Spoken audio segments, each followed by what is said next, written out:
দেখছেন এই মুহূর্তে নিউজ বেঙ্গল 24। তার আগে চ্যানেলে নতুন হয়ে থাকলে অবশ্যই চ্যানেলটিকে সাবস্ক্রাইব করে পাশের বেল বাটনটি অন করে দিন আর ভিডিওটিতে একটি লাইক দিতে ভুলবেন না।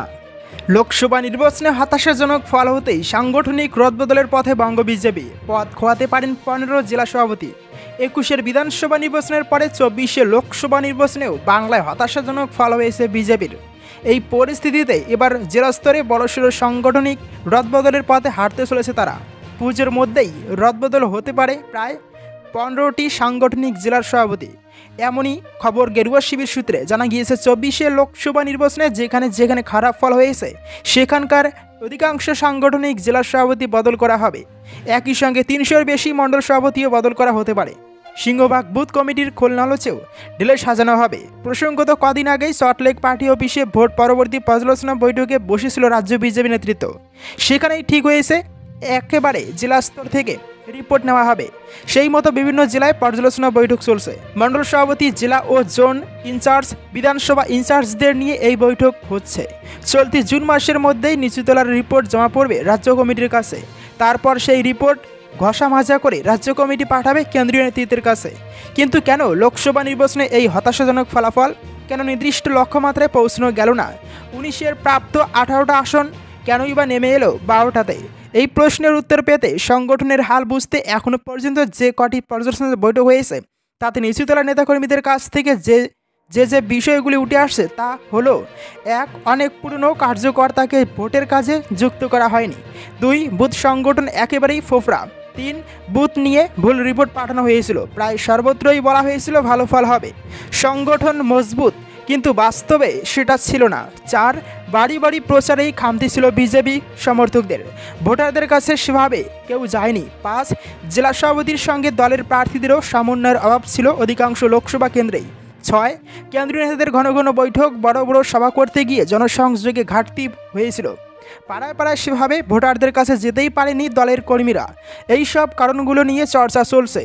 রাজনৈতিক নেতাদের বিশ্বাস করার দরকার নেই, মমতার মন্তব্য শুনে বললেন বিচারপতি সিনহা। মাস কয়েক আগে রাজভবনের সামনে ধর্নায় বসেছিলেন তৃণমূলের সাধারণ সম্পাদক অভিষেক বন্দ্যোপাধ্যায়। সেই জায়গাতেই ধর্নায় বসতে চেয়ে পুলিশকে ছেড়ে দিয়েছিলেন শুভেন্দু অধিকারী। অবশেষে ধর্নার অনুমতি দেওয়ার কথা জানালো রাজ্য। তবে কবে ধর্না দেবেন তা নিয়ে এখনও রয়ে গেল জটিলতা। অন্যদিকে রাজভবনের সামনে ধর্না নিয়ে মুখ্যমন্ত্রী মমতা বন্দ্যোপাধ্যায় যে মন্তব্য করেছেন তাতে গুরুত্ব দিতে নারাজ হাইকোর্ট। বৃহস্পতিবার নবান্নে বৈঠকের সময় মমতা বন্দ্যোপাধ্যায় বলেন, অভিষেকরা যখন রাজভবনের সামনে ধর্নায় বসেছিলেন তখন সেখানে 144 ধারা ছিল না। এদিনই শুভেন্দুর মামলা চলাকালীন মুখ্যমন্ত্রীর এদিনের মন্তব্য বিচারপতি অমৃতা সিনহার কাছে উল্লেখ করেন শুভেন্দুর আইনজীবী। তিনি বলেন, পুলিশ মন্ত্রী কীভাবে এই মন্তব্য করতে পারেন? এ কথা শুনে বিচারপতি সিনহা বলেন, রাজনৈতিক নেতাদের বিশ্বাস করার দরকার নেই। আদালতে এজি যা বলেছেন সেটাই বিশ্বাস করুন। রাজনৈতিক নেতাদের বক্তব্যে বিভ্রান্তি বাড়ে। রাজনৈতিক মামলার জেরে বাকি মামলারও ক্ষতি হয়ে যায়।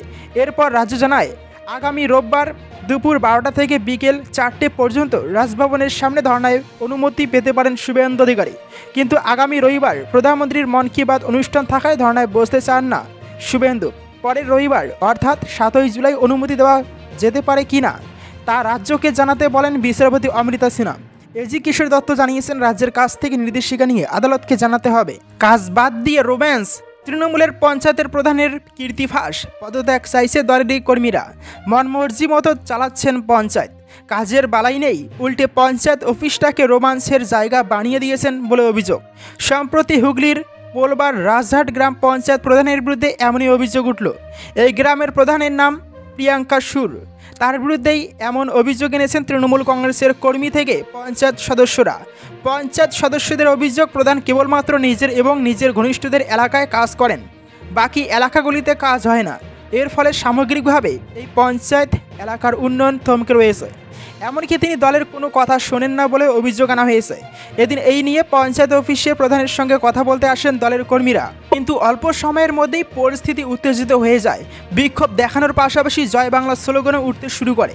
যদিও প্রধান প্রিয়াঙ্কা সুরের কথায় তাকে সরানোর জন্য এইসব চক্রান্ত করা হয়েছে। এদিকে তৃণমূল কংগ্রেসের রাজহাট অঞ্চল সভাপতি রূপকুমার করের গলায় শোনা গিয়েছে সম্পূর্ণ ভিন্ন সুর। তিনি বলেন, প্রধান আমাদের কোনো কথা শোনে না, উনি নিজের খেয়াল খুশিতে যা মনে করে যান। স্থানীয় টিএমসি কর্মী সন্দীপ মালাকার আবার একটি ছবি দেখিয়ে দাবি করেন, স্বামীর সঙ্গে যদি প্রধানের রাগ অভিমান কিছু হয়ে থাকে তাহলে সেটা বাড়িতে না মিটিয়ে পঞ্চায়েত অফিসে মেটান। দই আইসক্রিম খাইয়ে রাগ ভাঙাতে দেখা যায়। পঞ্চায়েত অফিস কাজের জায়গা হলেও প্রধান সেটাকে রোম্যান্সের জায়গা বানিয়ে দিয়েছেন বলে অভিযোগ করেন তিনি।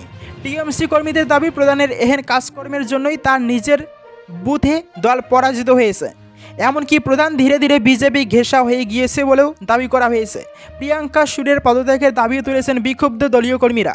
এদিকে যার বিরুদ্ধে ভুরি ভুরি অভিযোগ সেই প্রিয়াঙ্কা বলছেন, কোনো রকম সমস্যা সৃষ্টি হলে আমি সর্বদা সেটা সমাধান করার চেষ্টা করি।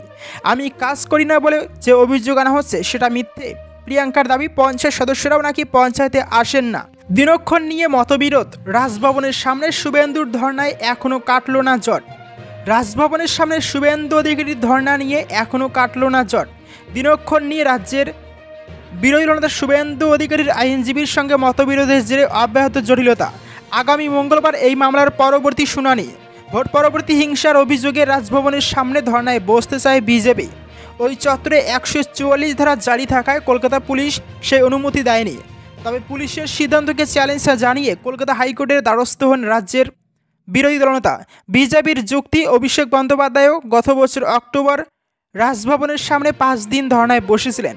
সেই সময় পুলিশের তরফে তাকে বাধা দেওয়া হয়নি। শুধুমাত্র বিজেপি নেতা বলেই শুভেন্দু অধিকারীর অনুমতি দেওয়া হচ্ছে না দাবি তার। বৃহস্পতিবার কলকাতা হাইকোর্টের বিচারপতি অমৃতা সিনহার এজলাসে এই মামলার শুনানি হয়। রাজভবন চত্বরে অবস্থানের অনুমতি দেয় রাজ্য সরকার। জানানো হয়, আগামী রবিবার অর্থাৎ 30শে জুন সকাল 10টা থেকে বিকেল 4টে পর্যন্ত শুভেন্দু অধিকারী ভোট পরবর্তী সন্ত্রাসে আক্রান্তদের নিয়ে অবস্থানে বসতে পারেন।